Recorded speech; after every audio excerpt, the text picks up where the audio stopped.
session, meaning we don't take votes today on issues, but we can nod if we seem to be in agreement. And folks can interpret the nod when I'm saying this for the benefit of the tribune. Got it. We're here a little bit out of the norm for our usual budget scrutinizing. We get that period between the presentation and the first and second votes to go through the budget. If we have concerns, we can bring those up. But from the last council meeting, a call went up, well, let's meet in work session and maybe focus on a couple of areas. And one of those was the police and the NPD budget and what things we might want to look at and ask. And so Chief Overholt is here with us. And Roger, we've talked a little bit, you and I have, about what you might, because you had some questions about what we might do. And we've discussed some things that are going to be in the budget and some things that we might be looking for that might be in a future budget. But I'll just turn the floor over to you, and if there are questions, we're not in any particular formality or we back and forth will be between us. It's not something that we don't have a large audience when you're it, but this is not going to be a question and answer where we're publicly debating the police budget. So I'll turn it over to you. Thank you, Mayor. And I think, as you stated, it is kind of different than what we've done in the past. So trying to prepare for this, I thought, what was the best information I could give you as a governing body? What's the best information I can give you where you feel comfortable as to how tax dollars are being spent? So my goal was actually to provide you with information relating to performance and staffing, and to explain some of the benchmarking challenges as we see them as management, and to give you an opportunity to look at how the budgeted dollars are being used by the Marshtown Police Department. So that would be my goal. And with that said, you had received a communication from me talking about some of the issues that were brought up, and I just wanted to go through those briefly. I don't have a formal presentation prepared. I have a lot of notes. I have a lot of statistical data, and I'd like to go through that information briefly, prepare you that, and then address whatever questions you have either by category or at the end of how you folks would like to do it. One thing we looked at was reduced costs for service, and we are kind of in a unique situation in the police department that our goal is to reduce costs from citizens. We want to reduce those numbers. We take a lot of proactive approach to say, how do we get those numbers down? And then when we look at the cost for service numbers in the benchmarking, you look at two things. Benchmarking is they're looking at cost for service, and there's a police activity number that's in there.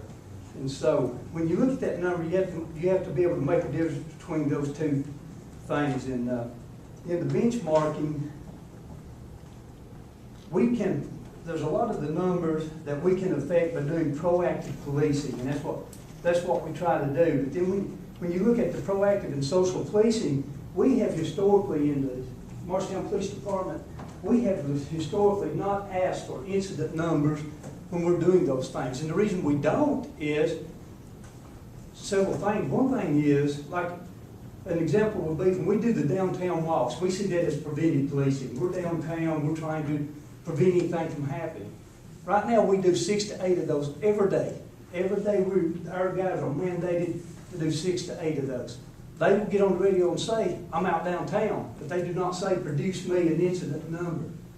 You know, they do not say, produce a number that I'm downtown doing something. And if you look at just those downtown walks, and then you look at extra school patrols, everybody in our department, when they're assigned to a zone or assigned to we have the school resource officers, but they're also assigned one time a day at a minimum, more if you can. You do additional patrol, walk through those schools. And the concept of that is we don't want anyone to get to think, well, I know they've got that one officer there, they've got this one, this is that officer's routine, this is when he or she does this or that. So those people are randomly making walks there. And then we look at, the things like securing the council meetings, during our municipal court. None of that stuff do we ask for in incident numbers. Some agencies do. Some agencies catalog that. And so when you look at benchmarking numbers, you may have an agency like us that doesn't do that. You may have an agency that does do that. But if we just take those events alone, we would increase our numbers around 4,400 numbers each year. That we know automatically. We put this in place, we start saying, officer, when you go downtown, ask for an incident number. You do a school walkthrough, ask for an incident number. When you secure counsel, ask for an incident number. We would inflate those numbers. And I truly believe that's what it is inflating numbers for the sake of numbers. The reason we have it puts additional burden on that 911 center. They're going to have to actually log that in every time we do that. They're going to have to clear us every time we come off of that call. And it increases our percentage of use of that center. You know, there's been a lot of debate about percentage of use of that center. And it's going to increase our costs to that. Then we look at proactive contacts. That's officer-initiated service, which is affected by staffing levels.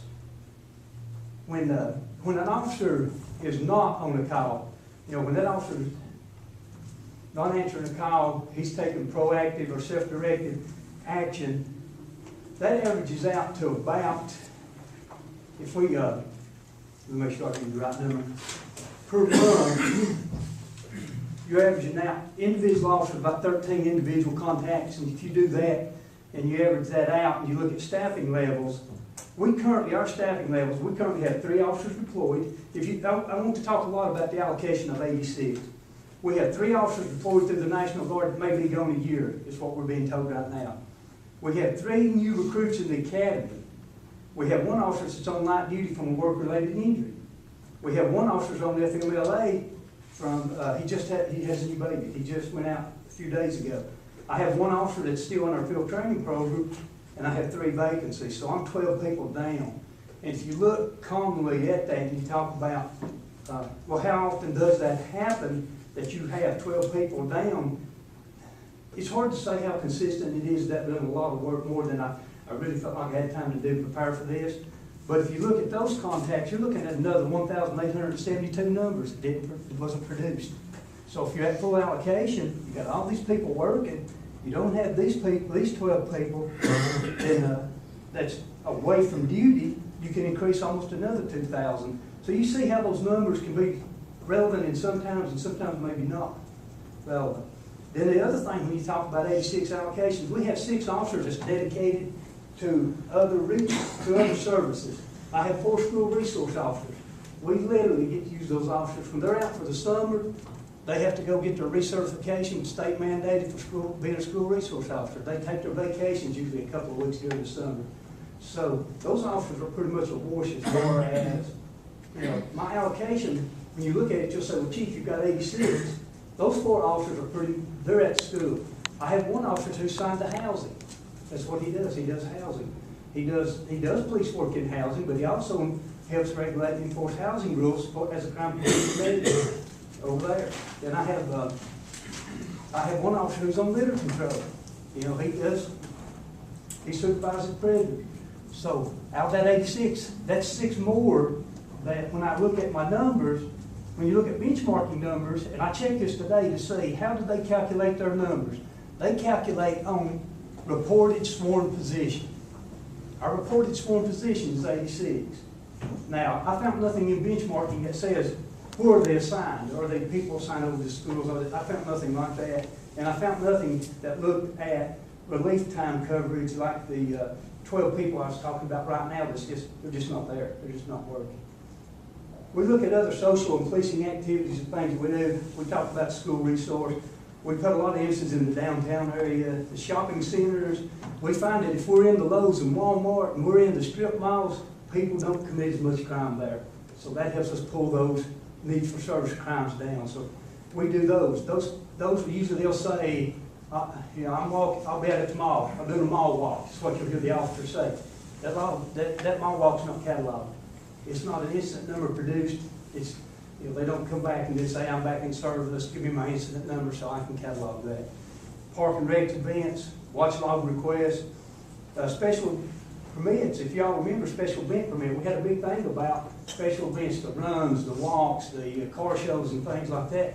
Many of those special events, they automatically get officers assigned to those events. We don't catalog that. We see that as a proactive social policing event, and we're not cataloging that number through the 911 center. Our officers also do a lot of presentations to stuff like civic groups, churches, different businesses.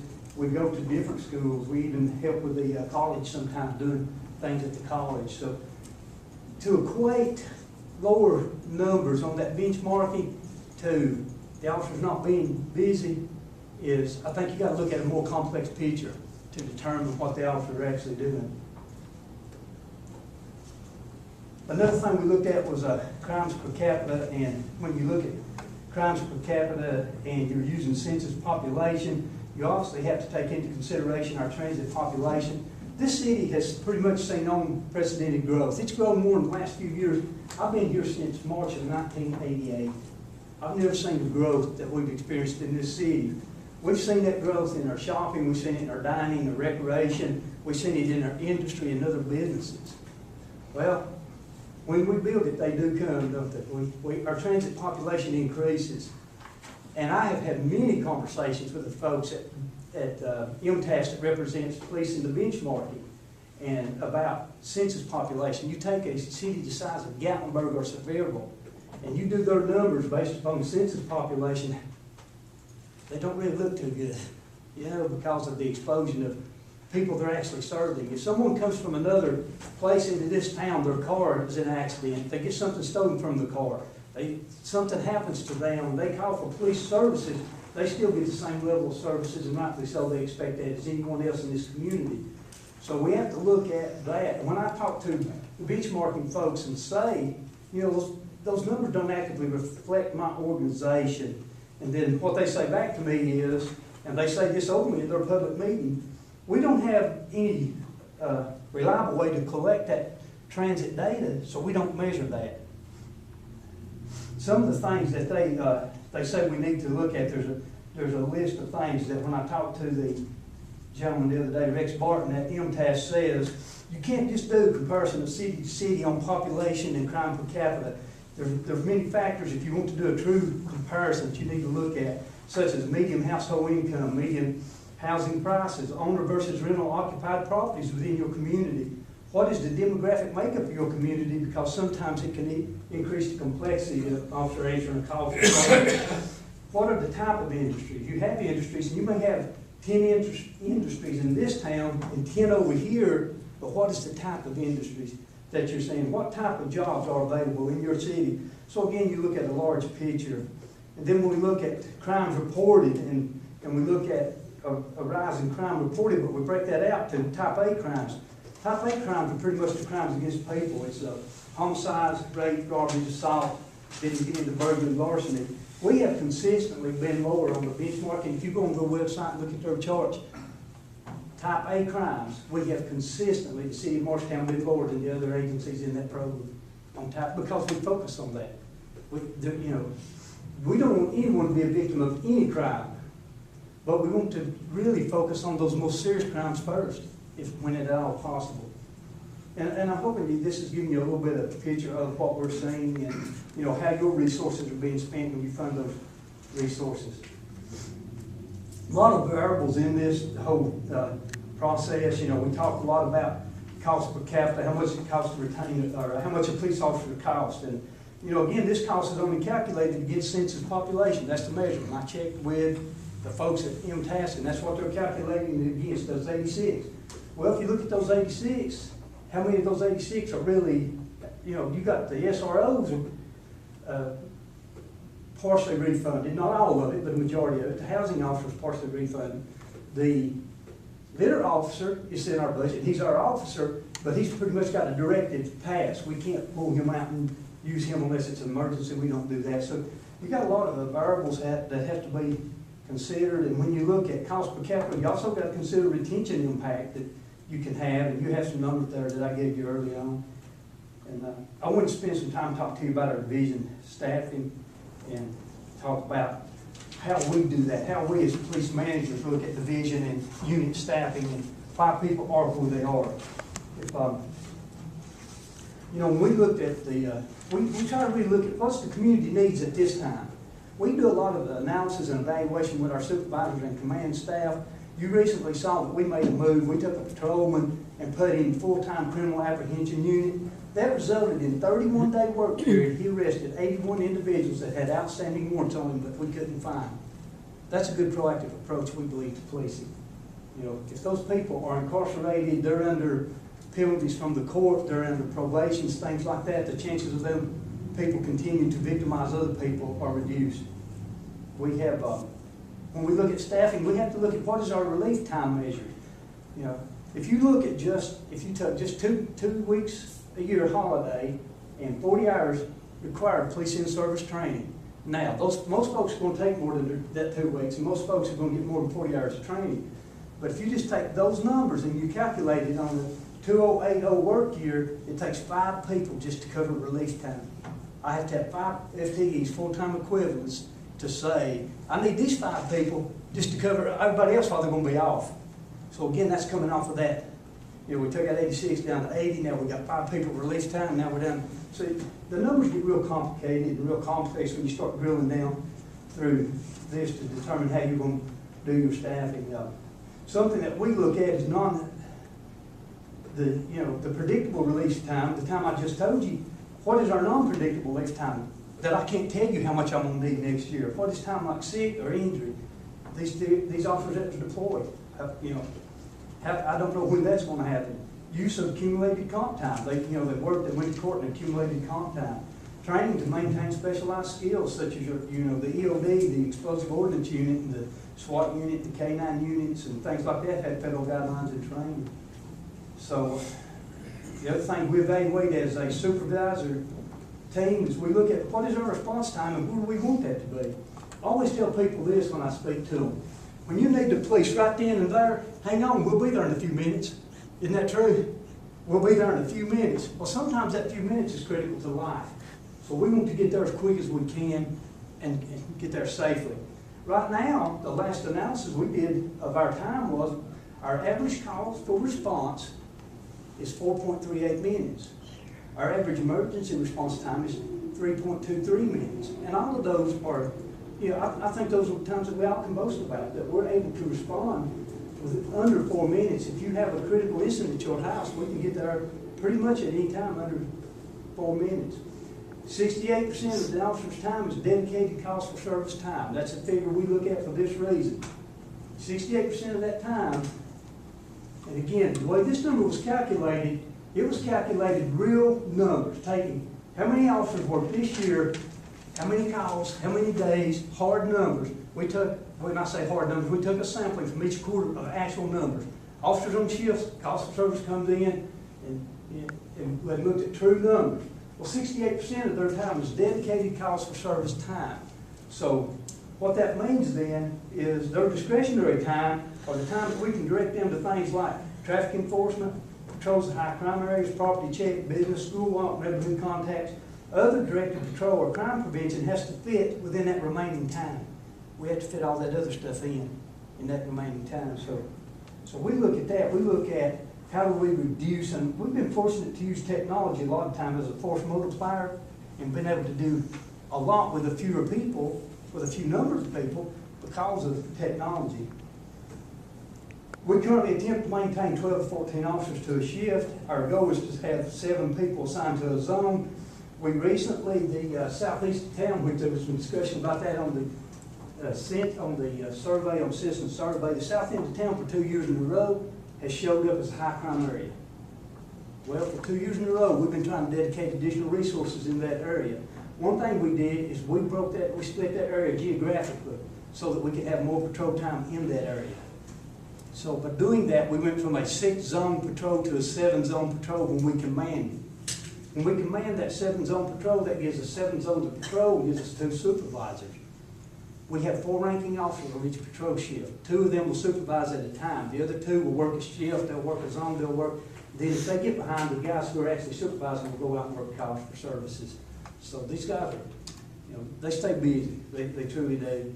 But by allowing that 7-zone staffing level, it allows us to, we split that southeastern quadrant of where we can spend more patrol time in there. And also by maintaining that 12 to 14, which our goal would be 14. We're historically, if you look over the last 2 years, we're running about 12. because of staffing levels. We're running about 12 in that shift. But we have to have that number of people to cover all the release time, the what ifs, and the scheduled release time, the court times, the unknown times, those type of things. In investigation divisions, we have 12 people assigned as investigators. Within those 12 investigators, 4 of those are ranking officers who oversees and helps manage the division and the caseload back there. But within those 12, you also, all of them but one carry a full caseload. The detective captain does not carry a full caseload. She is in charge of the unit, as well as she does all of our internal affairs investigation. We have an internal affairs investigation anytime an allegation is made against an officer, or anytime we have a critical event that involves an officer. That officer, a lot of times, goes through that process, and that officer did what we as a community paid him to go out and do that day. But he still has to go through that process that we show there's no bias, or we, as transparent as we can in our providing this service to our community. So we have one person that doesn't carry a caseload. All the rest of them, the supervisors, everyone carry a full caseload. And out of those 12, one investigator is assigned as our evidence custodian. But he also works cases as well. He don't just do evidence custodian. He's the guy that takes the evidence in, makes sure security keeps track of it. Officer comes back and gets a piece of evidence for court. He provides data or footage, video, whatever he has to the district attorneys for prosecution. We have another officer out of those 12 that's assigned to crime scene technician. If we have a major crime, we have technicians trained on each shift to a low level. But then if we have a major crime, we have a homicide, we have an officer-involved incident, we have something that requires a more critique of that scene, that investigator goes out and he works those high crime scenes. He processes, collects the evidence, and does all the analysis of that evidence and reports that with the investigator to the district attorney's office. Also within that division, we have one patrol officer who is laterally and specially assigned to that victim as a victim to that unit as a victim witness coordinator. Her task is, if you've been a victim of a crime, she helps you through the court system. But her biggest task is she handles all domestic violence related cases. If one of you gentlemen go home tonight and your wife, for some reason, assaults you, this lady will be the one who will help you through the prosecution and properly investigate that case and prosecute herself. She also is in charge of our sexual exploitation and assault crimes. Sexual assaults against individuals, she deals with those as well. She does the violent crime or the domestic crime. We have one patrol officer who is also assigned to that, a special lateral assignment in that unit that works internet crimes against children. He works all types of internet crimes, though. He don't just work those crimes. He's very active in internet crimes, particularly pornography crimes that are involving younger children. But he does forensics recovery of evidence for computers. If you get a fraud case and there's evidence on the computer, this officer has specialized training and he will pull that evidence off that we can present it in court and use that. So then we move to our narcotics vice division. In our narcotics vice division, we have 6 people assigned. Of those 6 people, 3 of them are ranking officers, but still, everyone, even the captain carries a full caseload. They're not, he's not just overseeing his people and directing them. He is doing that, yes, but he's also out in the field with his people and carrying the caseload. Then in our support services allocation, that's where we get into where you have our school resource officers, our housing officer, and our litter control. We have 6 people assigned technically to that unit. Now, the way we assign it is a little bit different. We assign people to units based upon, like the guy who does the internet crimes against children investigation. He is supervised by my investigations division captain and lieutenant because they have the training and expertise to supervise his unit. I don't, and someone in patrol doesn't, someone in support service doesn't. So we assign these people based, who do they report to, who is the expert in the field, and who is making sure that they get that task done correctly. So, when we look at that, and we look at the where we're placing these people, you may hear me talk about them, then you look at your budget book, it looks a little different, and that's the reason why. That's the reason there's disparity. We look at them in terms of who they're reporting to, what is their expertise, what is their operational assignment, and who's overseeing that operational assignment is what when I say we, I'm talking about the police department and the police supervisor. So we have, in that unit, we have 4 school resource officers, we have the housing officer, and we have the litter control officer. Then we have 3 additional officers that are they are in direct activities with the police department. We have a full-time supervisor who oversees all this unit, and he is primarily responsible for alcohol beverage compliance and he also assists with community relations and community crime prevention.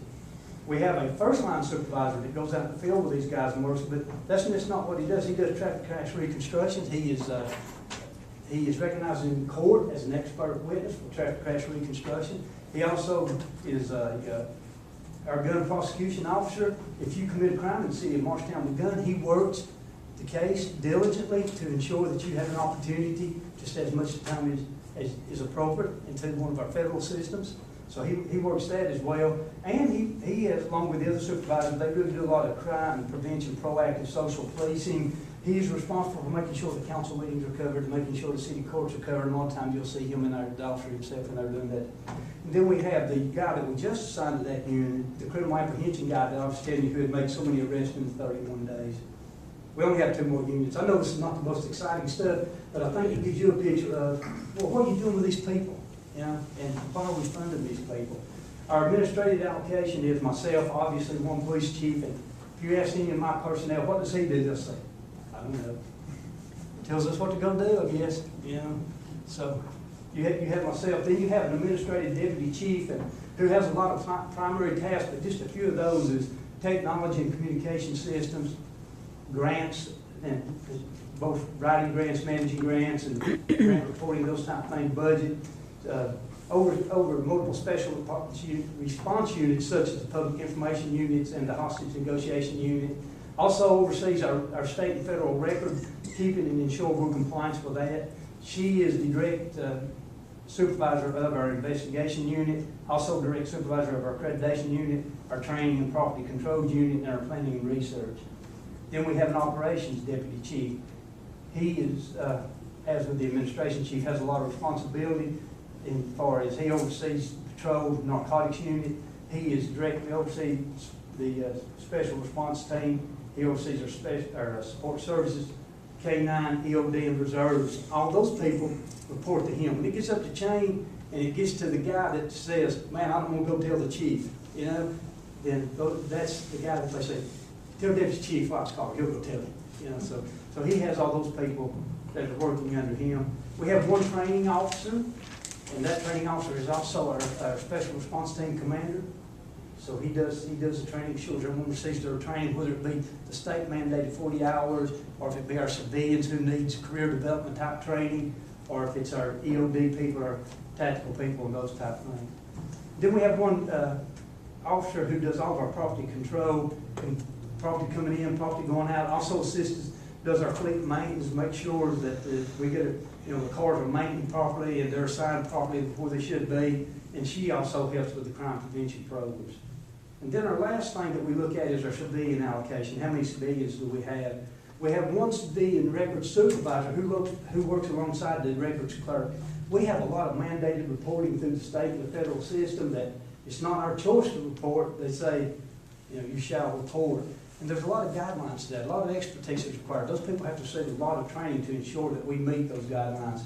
We have one civilian accreditation manager, and that person reports directly to the administrative chief, but that's one person in that unit who has to call on the assistance of the other supervisors to assist with that. We have one administrative staff secretary. I do not have an individual secretary. The secretary that works in our division is a secretary for myself, both deputy chiefs, the training officer, assists us with accreditation when needed. So we try to spread that out, those job duties out. And then we also have one investigation secretary that assists that captain in investigation. I've also assisted the officers in case file preparation, preparing things for court, those type of things, and assisting with maybe typing up warrants, those type of services. She does clerical services for that unit. And we have one narcotics vice secretary that's similar to that investigation secretary. They look at what do we need to go to court, what documents we need. They assist in that case file preparation for court. And that's kind of where our people are at. And I want to give you a clear understanding of that and the actual tasks these folks are doing and the responsibility that they have. And then there was obviously a lot of concern about the southeast town where you have 86% of the people on the citizen survey they say, how do you feel in your neighborhood? Do you feel safe? 86% says, I feel safe in my neighborhood. Well, what about downtown or in the shopping areas, commercial areas within the city of Morristown? 80% of the people said, I feel safe. But then we have a number of 68% that says, overall, I don't feel safe in the southeast part of town. I hope you can appreciate how confusing that is for us trying to address that kind of number. When I'm safe at home, and I'm safe if I'm out shopping, but I don't feel safe. And so, but now, we do recognize there is a problem in the southeast. It has flagged 2 years as a high crime area, and we're addressing those problems, and hopefully that will give those things. Something that we have found out too is we have started, within the last several months, more proactive communication with our aging community. We found a lot of our elderly folks, I think someone might have been, Mr. Alice and I had that conversation about, like with my mother. My mother's 84 years old, she lives by herself. Absolutely refuses to live with anyone. She's not the lady who needs her children as she ages. You know, I'm not living with me, I'm staying in my home. But here's the problem with that. My mother can see a news broadcast of something that happens to California, something can happen somewhere else in the country. And she'll call me up and want to know, hey, you see this going on, do you think they will come here?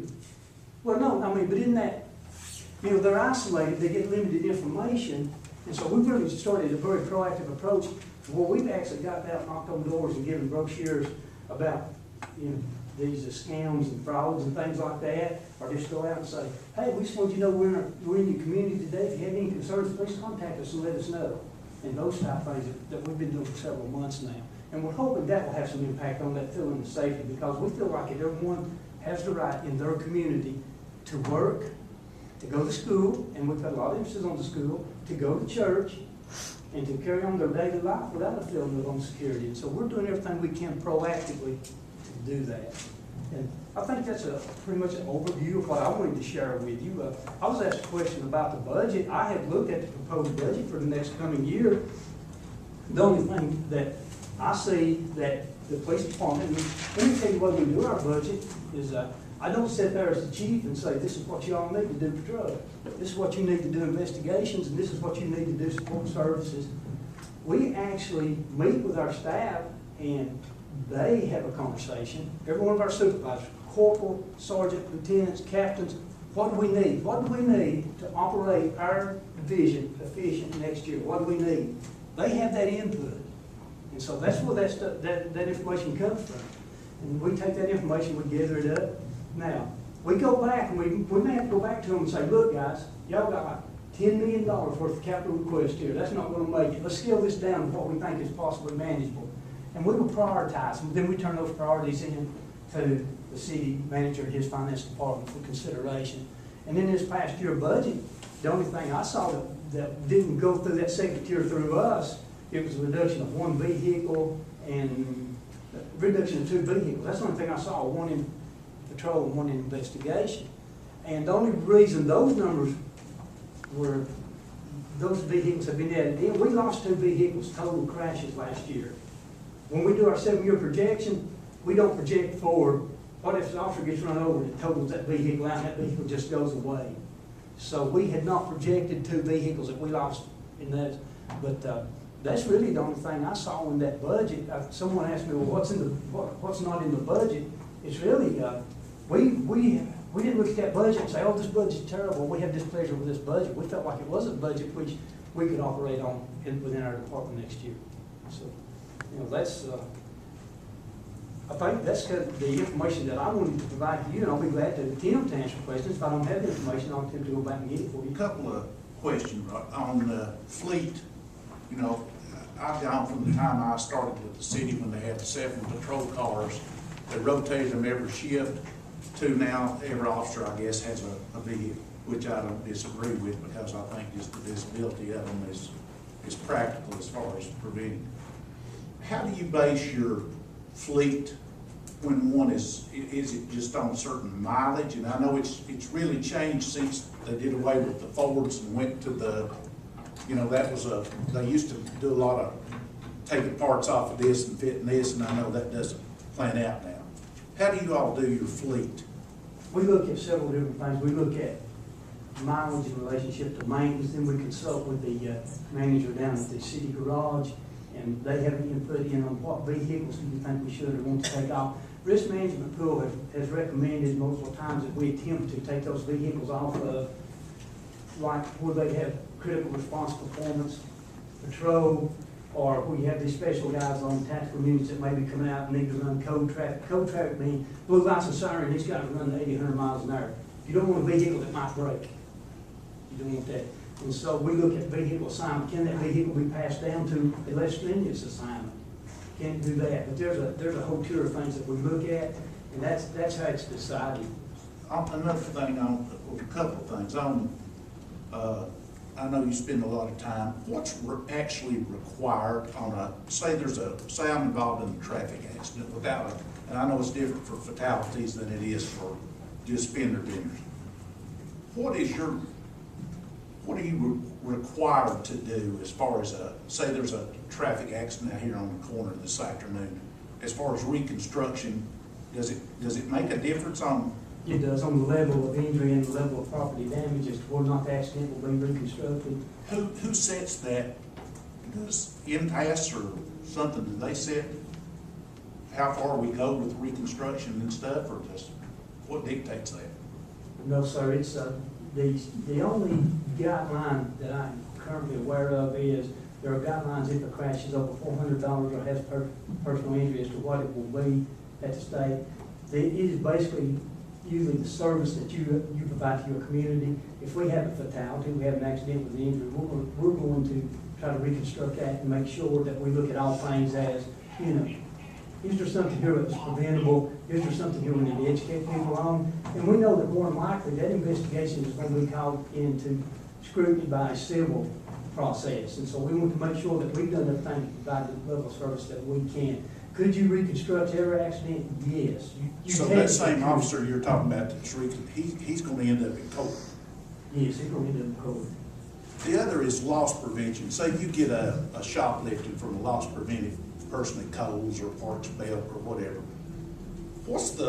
Walk me through the process on what you're required to do with that. If we are required, if we see it, we're required to make a arrest under misdemeanor statute under Tennessee Code annotated. If we don't see it, you call me, you have a store, you call me and you say, this guy over here shoplifted, he had this in his pocket, I got it from him. What I'm required to do is to, I will either, and it's got a lot to do with based upon the volume of what this guy, you know, if this guy stole a $10,000 ring from the jewelry store, we're not going to cite him in to come to court. We're going to transport him to incarceration.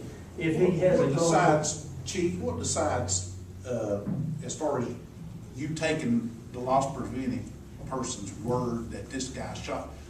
The liability part I've always wondered about on your part, by taking somebody's word, or do you actually see do they see a film of it or something? Do they provide it before you arrest somebody? If we're not able to discern independently that person committed that crime, they have the option of prosecution. And most small level shoplifters, that's what they do.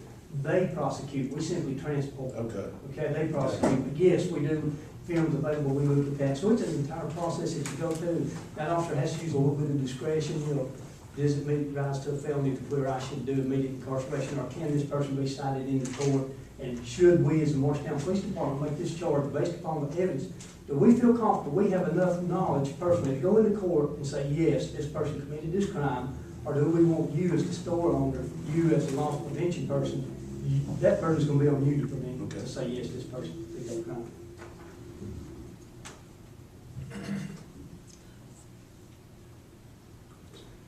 Anyone else? You know, Chief, in your document that you gave us, I thought it was really important when it talked about the benchmark, and we've talked about that too, in that the number of responses out of 1,500 surveys, you had 290, we had 299 that were returned. And you mentioned that that's 1% of the city's census population and 0.4% of the service population. Yes, ma'am.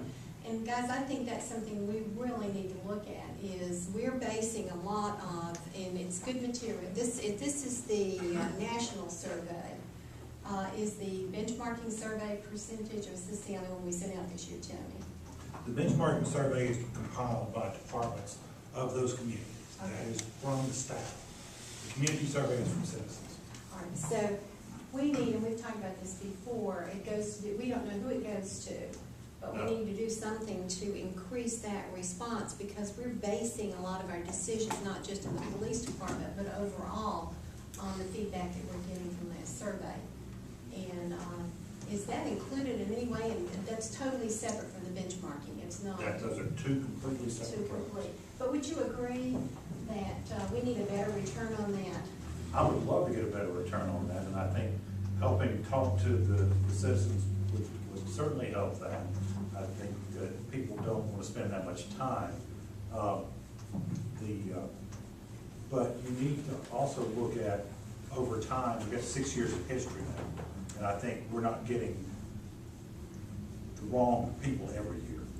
You know, we've had the same problem at Martin Hamlin Hospital. We do an exit survey, and we have found out it's when that individual gets it, what's happened to them prior to it.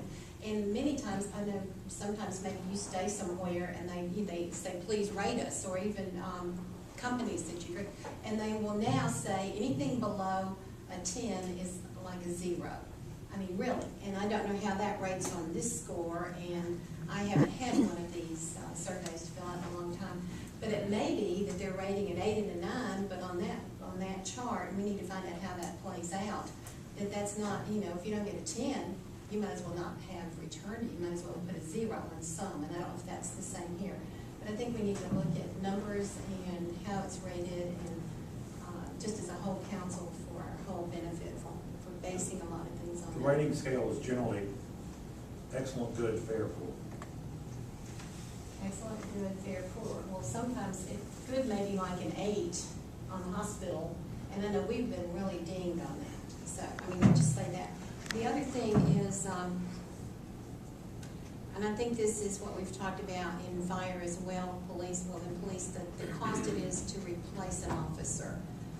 Not only when you have people out, but if you're going to replace an officer. We've had individuals who've left and we've talked about that. Can you make them stay, or can you, and I've even asked Dick Jesse over the years, can you make them pay us back what it costs to train you? Because then we lose you and you're specialized in bomb detection. And we've got to not only bring a new officer in and train him and send him to the police academy, but we've got to train either another officer or that officer. And that's time, how many weeks before he's actually ready to go on the road?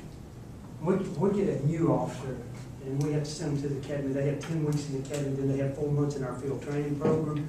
But not often, but sometimes we've actually seen that field training program have to be extended if you have someone who's having challenges in that. We have had some conversation, maybe been myself and Mr. Pettigo, I'm not sure about, and I think Lauren was present, I don't remember, it's one you done, about what would it take on these specialized training. When you send someone to be an explosive ordnance technician, which is a very expensive school, when you send someone to be a K-9 handler, those type things, what would it take to legally obligate that person? And the answer was, we probably can do that for a period of time. You can say, you know, you take, in agreeing to go and take this training and taking this position, you're agreeing that you will serve with this agency X number of 2 years, 3 years, whatever, or they will be a prorated expense to you for loss of that money. And so there's been some conversation regarding that. We just need to find out if that's legal. Yes. I think that would make a difference. Did we ask Lauren to look into that? It is definitely legal, it's just something you need to put in place. What do you all think? Is that a good idea? Well, that's something we've talked about before, is spending money for advanced training. We'll pay for that training if we can get a commitment for a period of time. And I think statistically the way to do it is how much does it cost, and how does that compare with the salary that somebody will earn? And is there a dollar for dollar? If you're spending $5,000 to train, how long does it take them to earn $5,000? And that might be the trade-off. I think there's a statistical way to do it. But we've talked about that, and Lauren has been involved in it. It sounds like something that might come at a planning retreat on how we do incentives, because that's one of the things that we talked about when we had the Gatlinburg. What ways can we incentives for folks to stay with us, and not necessarily salary hikes, but there's other things that we can do that are of value, not just to us, but of value to the employee, or in this case, the police officer. But I think that's very doable. I'd be very interested in us pursuing that. Well, not only that, you could have the, if that person was going to some other system, they could pay, they could reimburse us for that. For what, football coaches? Kind of like, if you go somewhere else, you gotta pay up, you gotta pay the bonus. I think we have to be careful on that, because that might affect whether somebody wants to come to work for us on the front end. I don't know if every police officer who enters in the patrol division has visions of one day becoming a police chief, but everybody has different career goals, I guess. And if someone wants to advance and there's looking at, well, here's a commitment of time that I have to give, we don't want to make it such that I don't want to get bogged down here for 20 years before I can advance to another position with another company or another city. But those are all things, and I wanted to address something, Kay, you said about our survey. The key thing on those citizen surveys, I'd like to get more returns too, but as long as they use the word statistically valid, that matters. And I'm not a statistician, but I know and I've used this analogy publicly before.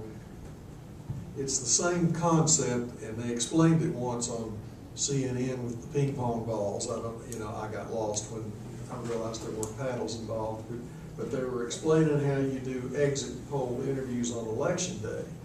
And as they start interviewing certain folks based on demographics, by 2 o'clock in the afternoon, they can project a winner. And we sit and grumble and say, well, there's no way they could do that, but their projections, if they get enough of a sample, then you can deem something as statistically accurate. And I think as long as we have, maybe we got 300 out of 1,500 responses. Well, if 300 opinions in our city, the likelihood that you can reach some conclusions is probably accurate. But there'll be a point where we get below what's statistically accurate, and then we've got a problem. But am I right on this or not? Yes, the contractor that does it looks at the results and determines whether or not they are statistically valid, and if we don't have enough to meet that threshold, they go back out for another round. It's sort of like early voting. You count the early votes, and whatever the results are, but the percentages are such that usually the early vote tells who the winner's going to be, and all the votes that get counted on election day, the percentages generally are the same. Well, I take that to be, we can get some statistical validation out of early votes. If we had somebody standing outside the courthouse doing exit interviews during early voting, they could probably project a winner before election day. If somebody wanted to spend that time, or if you had to have the results before the actual vote, I guess if you were playing odds Las Vegas style, you might be interested in doing it. I think there's validity to having accurate results out of what seem to be low numbers of responses.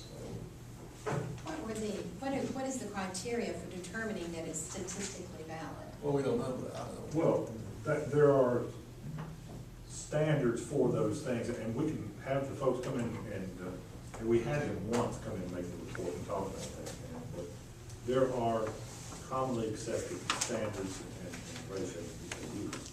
I do not know. It's in your report. I think that'd be good information. And the other thing, if we looked back to know how many responses over the years, is this 299 higher or lower? That's lower. Last year was a little lower.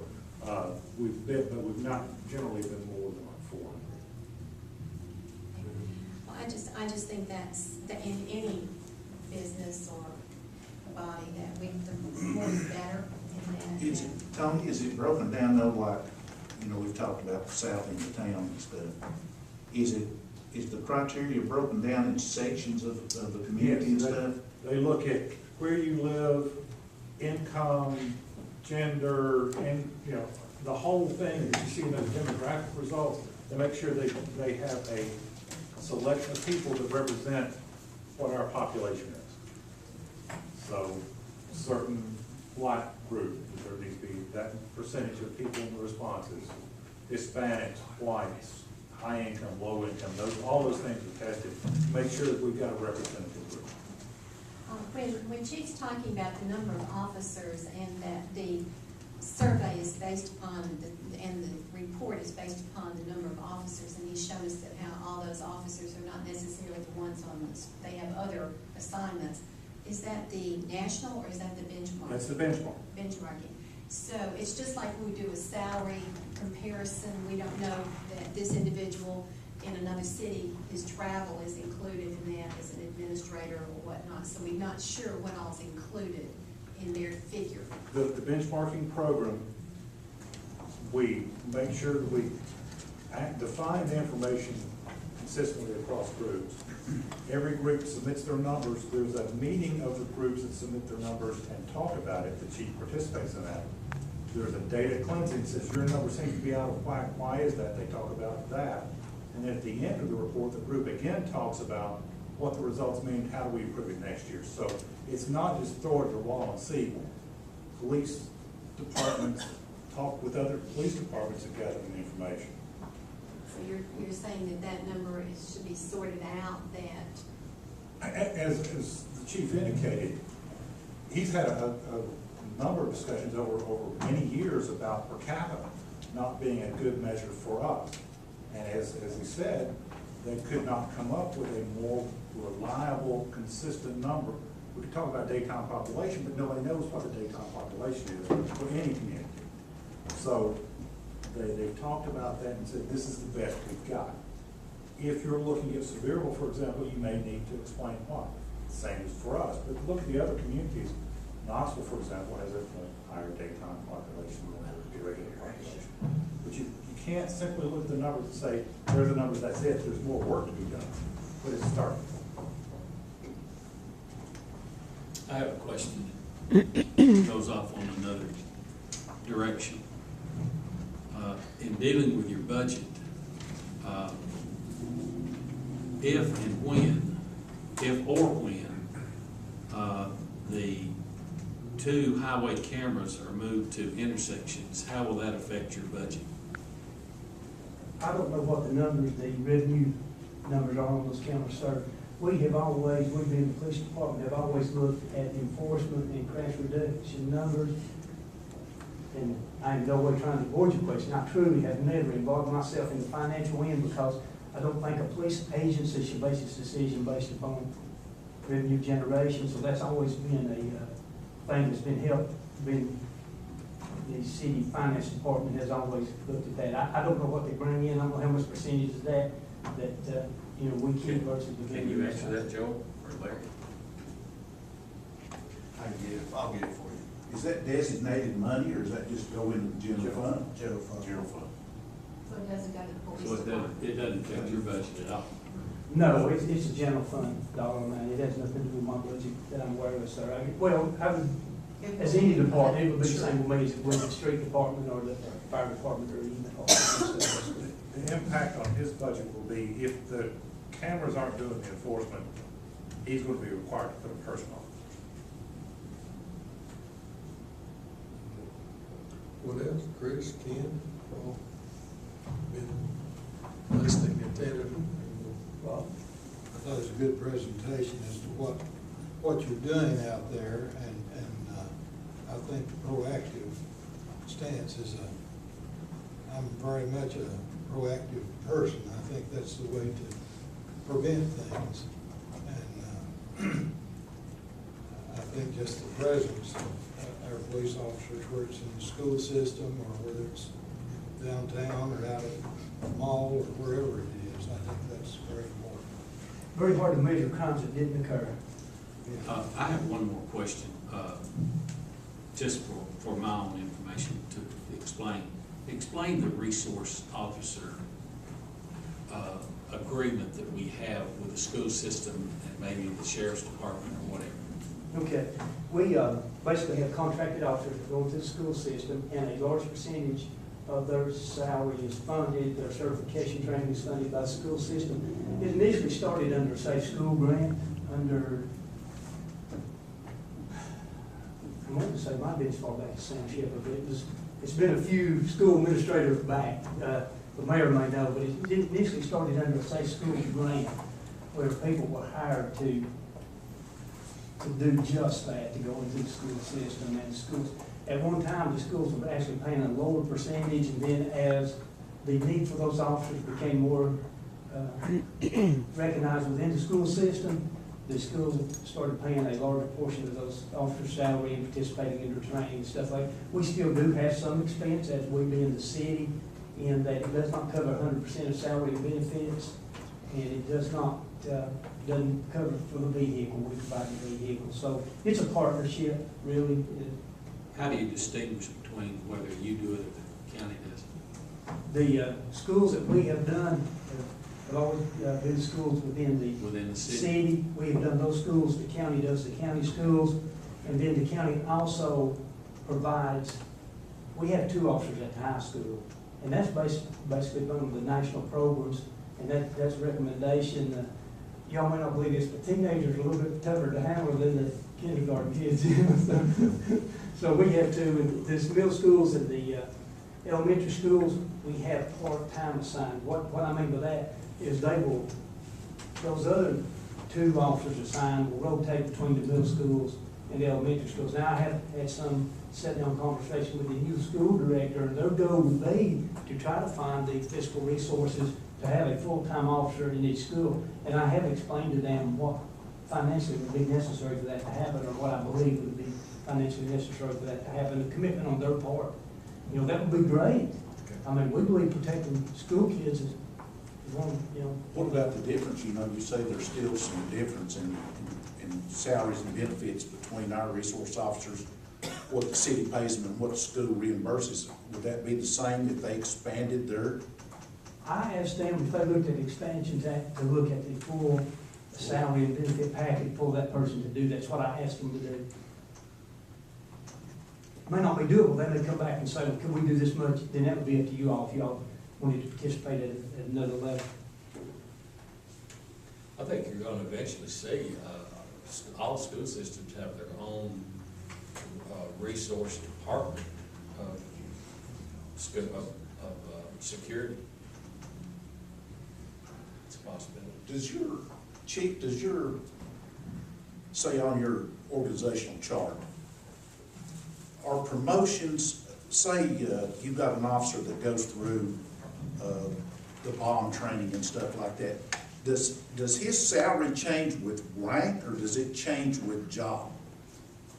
How does that work? His salary changes with rank. There is some incentives, to say like a guy that's on the bomb squad, for serving on that special assignment, being on call, he's basically becomes, once he takes that position, he knows he's on call 24/7. Of course, we have multiple people there. We're required by federal law to have a minimum of 2 federally certified explosive ordnance technicians. We try to maintain 3 because some guy may be out of town. You know, it goes back into that relief allocation thing.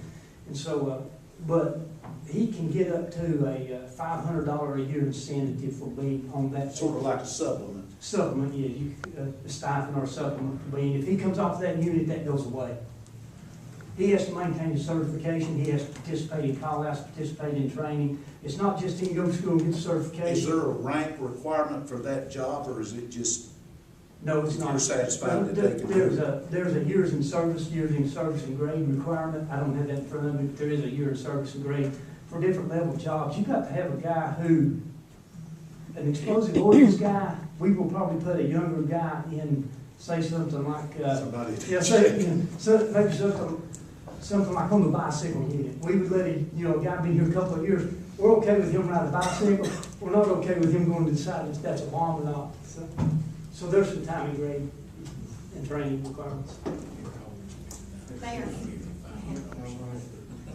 I was just gonna say, Mayor, I appreciate Councilmember Bivens recommending that we do this, and I think that we need to do this probably, you know, another time, you know, maybe twice a year, something like that, or even more often if you think so, because lets us know more about where our police department, what they're doing and how they're placed and how the decisions are made. I also like to, you said overall you're pleased with your budget, and that the only thing was 2 vehicles. You mentioned 2 vehicles, but that's no problem at all there? What will happen in that, when I get the budget back, I do the same thing with before I get the budget. I mean, the command staff, and I say, this is what was budgeted, now let's make sure we allocate it to. I truly don't, I try to realize that, I would like to think maybe I'm an expert on everything that I'm not. And I really try to use boots on the ground, the guys who are out there doing the job, and let them have input in, you know, how do we allocate these resources? You know, there was a thing of money, there was a block of money that says you can do X number of sedans or X number of SUVs.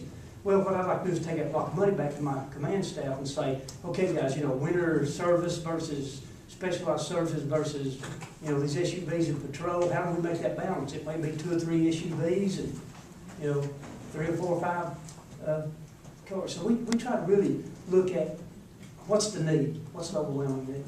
Maybe this question for Larry. How is reimbursement done on the insurance, Larry, as far as, say he loses 2 vehicles?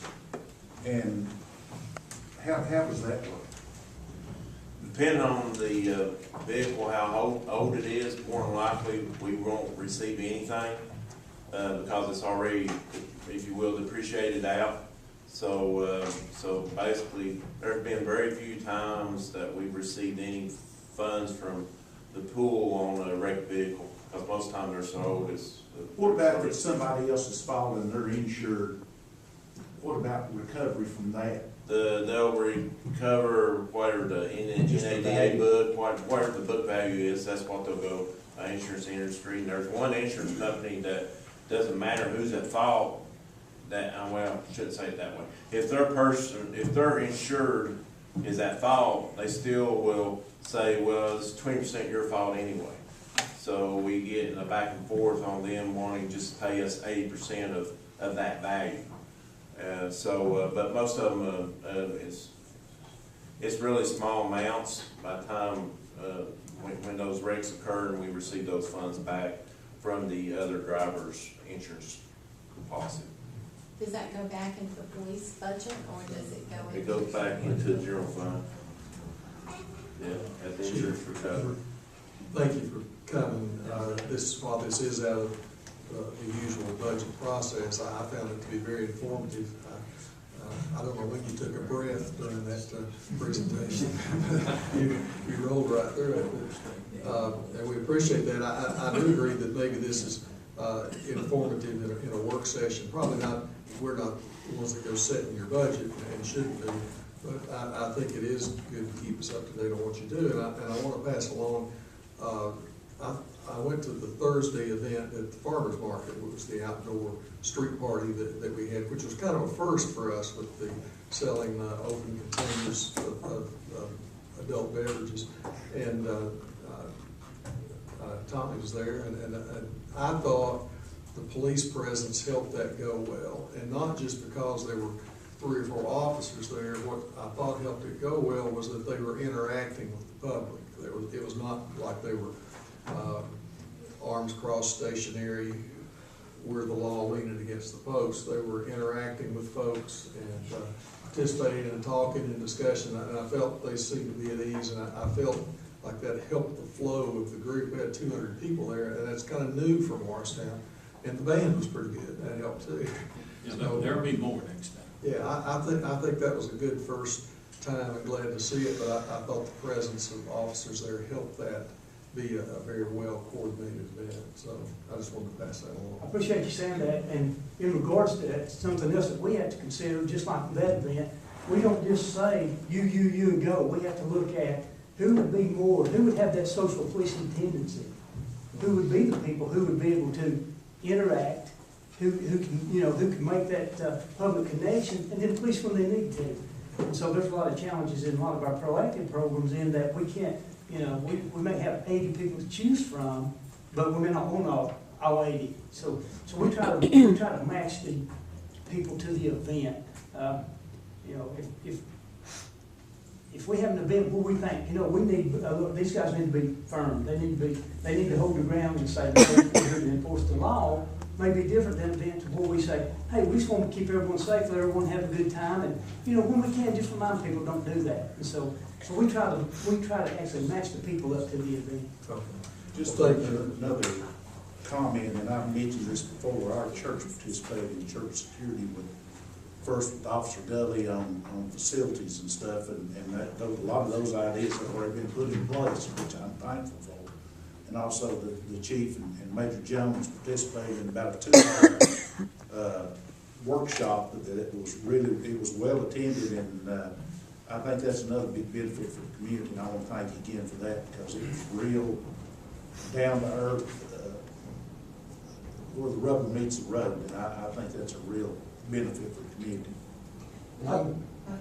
Along this same line, I was downtown earlier today, and one of the police officers was down there, and he was going into different stores and talking to the merchants, and that's just good PR, you know, and people saw him down there. He was, I don't know how long he's down there, over an hour, I'm sure, you know, and that was, but his presence means a lot. So, I appreciate you saying that. I do pass these comments on to the officers.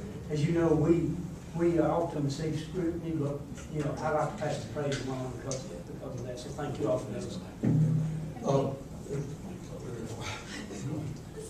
I'd like to recommend, if you have time, I went through the very first police academy, and that was quite a very learning, educational experience there. And you did a ride-along, and I think I've mentioned that before. And even if you don't go through the police academy, I would like for you to work with the chief and take an opportunity. You can do it any one of the shifts. I've done all around the clock on those shifts, because it's an eye-opener about what's going on in our city and how the officers address that. And I think that would just be very beneficial to anybody on this council to do that. Also, we talked about, and when you decide it's appropriate, we talked about the bridge program, and you've asked me to make some comments about that. So whenever you think that's appropriate today, I'll do that. Well, that's before us. I think, are there any other questions, Chief? We're here to look at the budget, not just that. We've got another one scheduled next week. I wanted to ask, do we want to go forward with the same with the fire department, or we want to do every department, or what? Are we satisfied with how the budget looks to us, or what? Before we, I'd ask Kay if she had some preparation. I know she's an advocate of the bridge program, so I thought it'd be appropriate if you wanted to address that. But if we can release the chief, he might be tired of standing at that podium. Are we okay with that? I would like to say to you on a personal note that Chief Jones and her family are really doing a difficult challenge. Her father's in critical care unit down in Knoxville, and she doesn't know how that's going to turn out, so she's running back and forth there all week with her brother and her mother. They've got some hard decisions to make, so if you do happen to run across that young lady, a word of encouragement probably go a long way. Thank you all. Thanks for taking time. Thank you, Chief. Sir. Thank you. This is one for each one of you, and then Joey and Larry, I have something for you to think.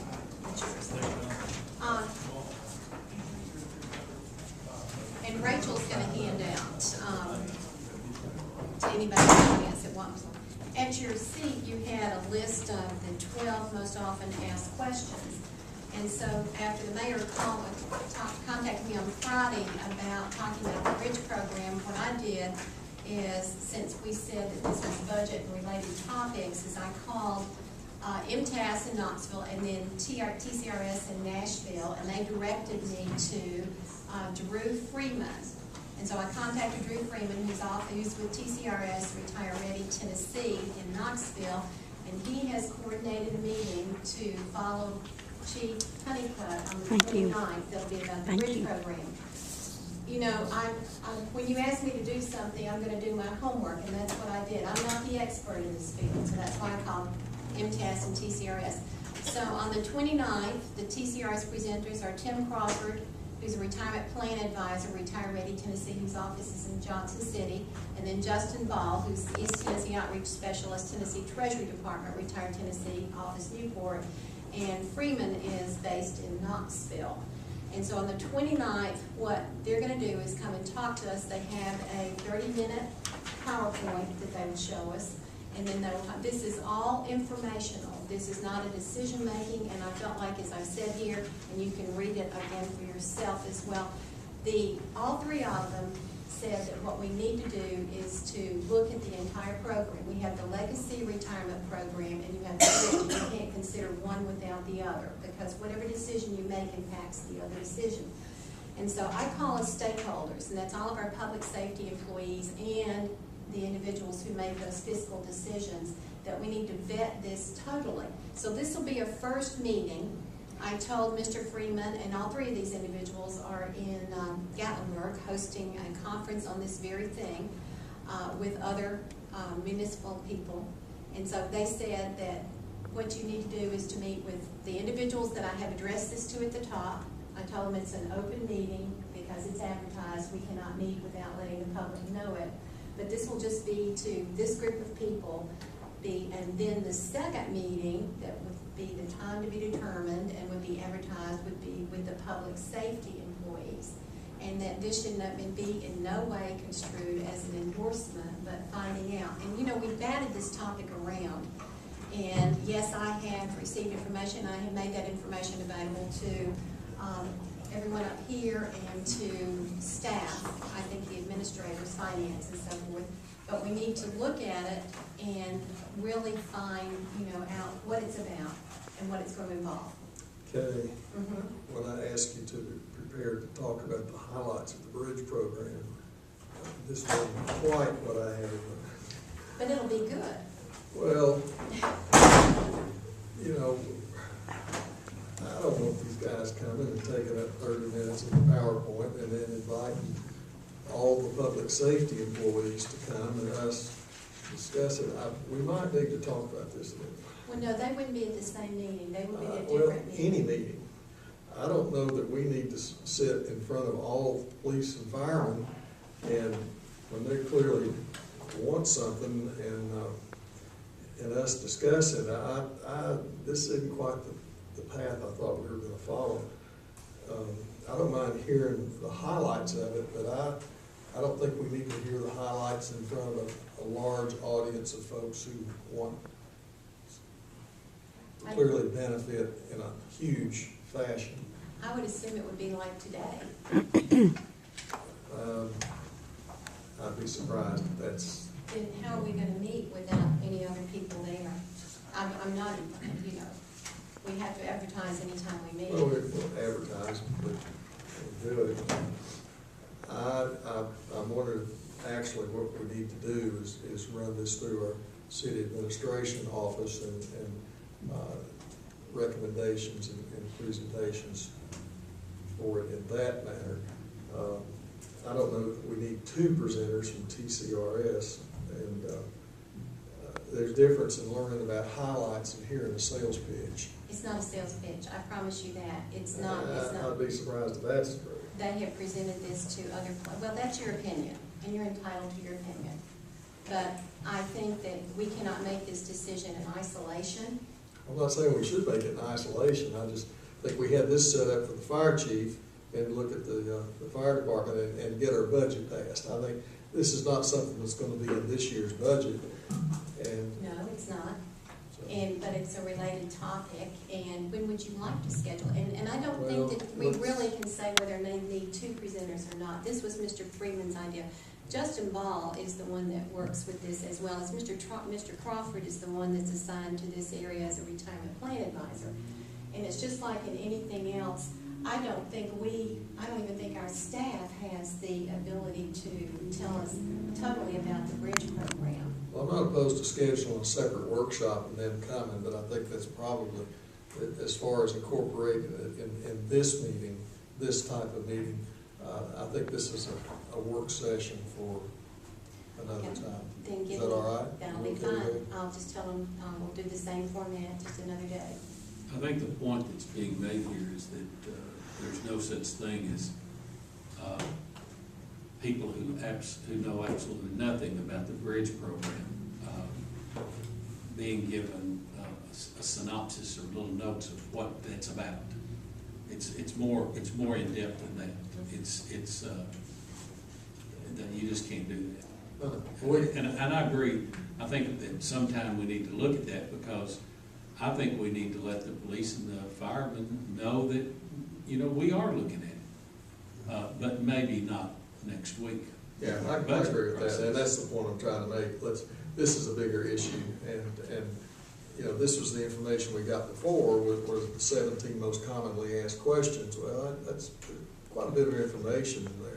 But it's not enough for us to make an educated decision. No, and I wouldn't expect us to, because those decisions have to come with actual dollar figures. And that's exactly right. They said you need to do an actuarial because it depends on where you are on the retirement scale, and it applies to anybody who's ever been employed by the city, whether they're retired or not.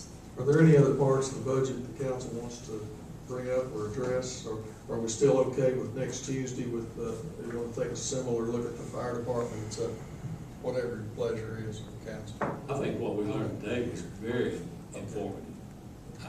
Yeah, I got it to be very informative too. And I like the idea of having the fire department and the police department being able to come and talk to us about it.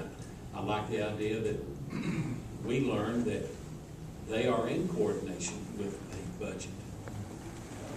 So I think it needs to be done. Okay. Gary, when would you want to look at a date for this so I can tell Mr. Freeman? We'll take a look. I think we can look at our calendar and see. I don't have a date to pull out of my hat today. I'll let him know that we're going to reschedule it then. That'd be fine. Thank you. Are we done for today? We're done.